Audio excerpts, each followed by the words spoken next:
flicker for a second because she's good, records off this. All right, Scott, you can go ahead and read your scripts. The Environmental Health Registration Board meeting is convening at 9:01 a.m. on March 4th, 2022 at the Health Licensing Office in Salem by telephone conference call. I will now call the roll. Scott Kruger, present. Rhonda Robb. Present. Bonnie Simpson. Present. John Schott. Present. Members, when you wish to speak, please state your last name for the record. For the record, public members calling in to the public phone line are asked to email April Fleming at april.fleming@dhsoha.state.or.us and provide your first and last name. Public and interested parties' feedback may be heard during the public interested parties' feedback period if indicated on the agenda. Everyone is asked to use appropriate language, manners, and protocols when conducting board business. The meeting is called to order. All right, good job. First item on the agenda is approval of the agenda. So if somebody other than Scott could make a motion to approve. I move to approve the agenda. Name? Rhonda Robb. Sorry. This is John Schott. I'll second. A motion has been made. I will call the roll.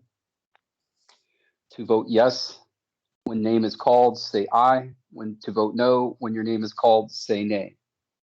Scott Kruger, aye. Rhonda Robb. Aye. Bonnie Simpson. Aye. John Schott. Aye.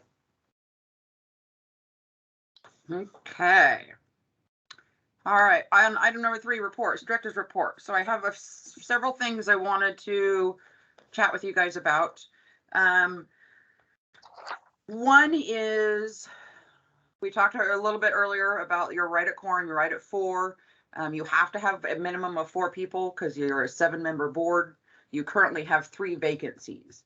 The most recent vacancy is Frank. Frank resigned as of February 16th.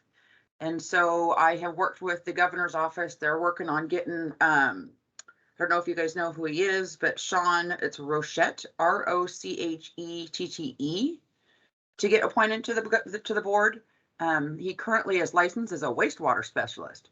So I think it'll be the first time we've actually had a wastewater specialist, because there's a big whopping whole 9 of them, I think, in the state of Oregon. But it's the first time that I know of that we'll have a wastewater specialist on the board versus an environmental health specialist. So we're hoping that the governor's office will get him appointed either by the end of March or mid-April. So hopefully that will go into effect. Another communication that we sent out on the 1st of March was just to clarify that trainees need to use the word trainee on every single thing they do. They cannot imply that they're not a trainee, because if they don't use that word trainee, then they're implying that they have a full license and they can do things that they're not actually able to do. So we just, we constantly try to keep that going, because we always are seeing people either not adding the word trainee to their signature line in their email or some sort of report. They need to really clarify. So we sent that out. I'm going to assume most of you guys got that. So a copy of that email. And this then, is Scott. I actually have a question on that, please. Yeah, absolutely. As far as that designation goes, does it need to be spelled out like, you know, registered environmental health specialist trainee? Can they designate like on the license where it says EHS-T? What exactly does it have to say?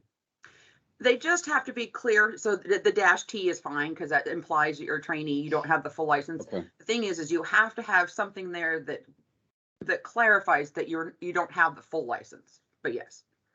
Okay, thank you. You just don't want it inferring that you are fully licensed when you're not. Thank you. Absolutely. And then obviously you guys know all about, you know, the COVID stuff, but as licensees.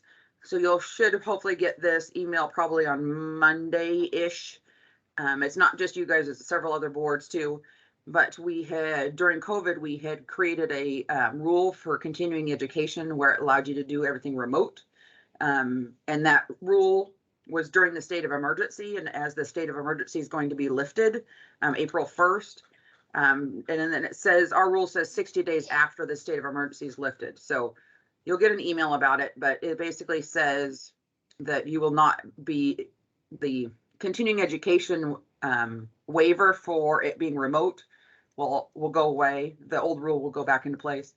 And then the other thing is that during the COVID pandemic, you specifically and the wastewater specialists were allowed to use experience dealing with COVID as part of your continuing education.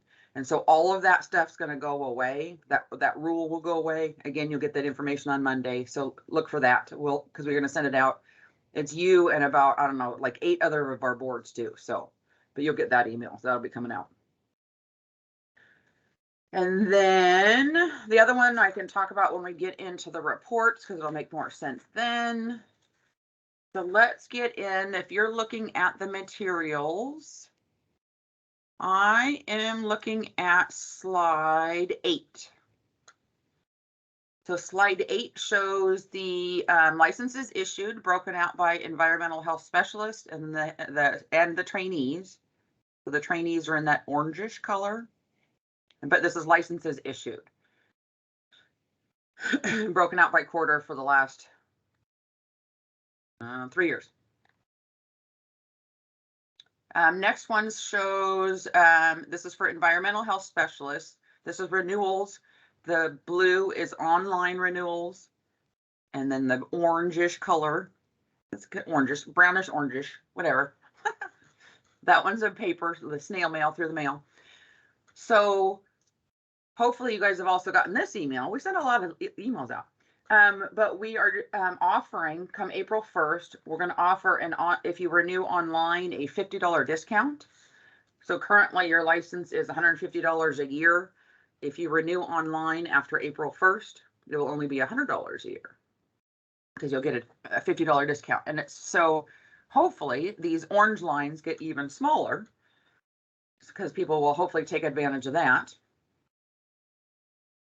It does not, and then the next slide, it shows the wastewater specialist renewing, and they'll get the renewal or the $50 discount also for the wastewater specialist. The trainees do not, because the trainees also have to submit other documents and pretty much can't renew online anyways. So it only goes for permanent licensure. And we'll talk a little bit more about it when we get down to another slide too. So I'm currently looking at slide 11. And this is for all active licenses, so it's not broken out by the different types, but it's all active license types broken out by age and gender. And again, you do not have to disclose whether you're male or female. Eventually, obviously, we'll work on having a whole lot more genders than just male and female. But right now it's male, female, or something other than that, or blank.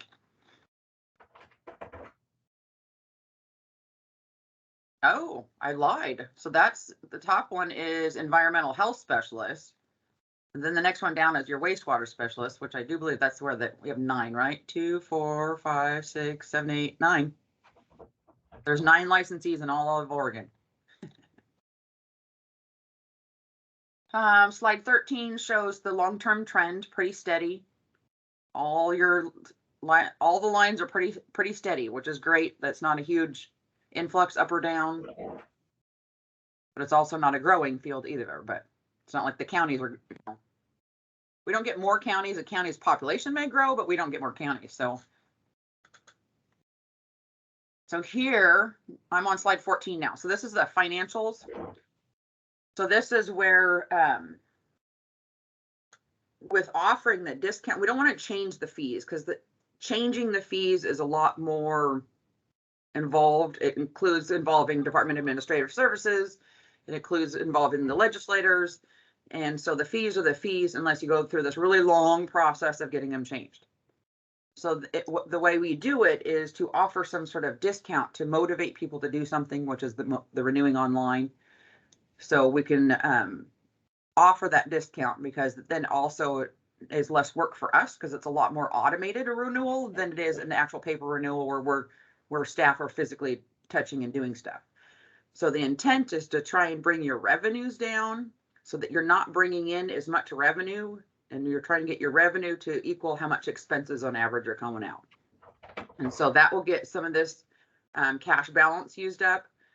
Hopefully it will get you down to where it's a good consistent rate to where your revenues and expenses are pretty much the same. Obviously that will change if anytime you have a case, or a case goes to a hearing or before an administrative law judge, that will eat up a huge chunk of money. Hopefully we don't have any of those, but you just never know.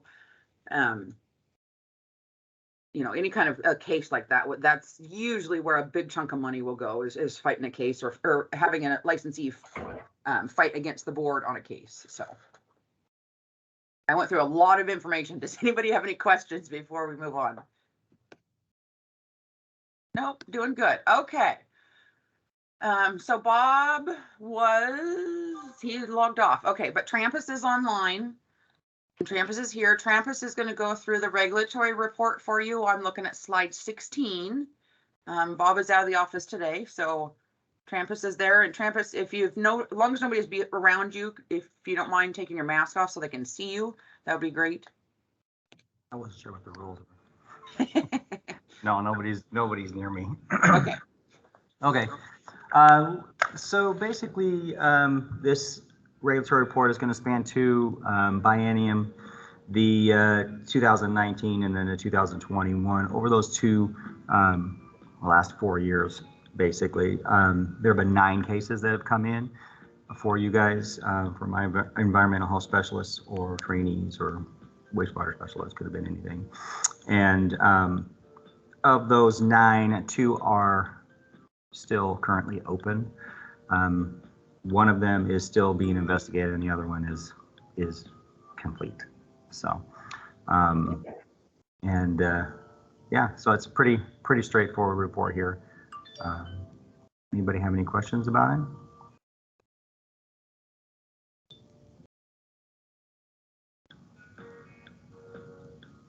Okay, so just so everybody knows, we're going to go into an executive session, and you'll see the screen. So we're going to have Scott read a script, and then we're going to turn the recording off. So you'll see the screen. For those of you, you can see a purple across the top where it says recording and transmission has started.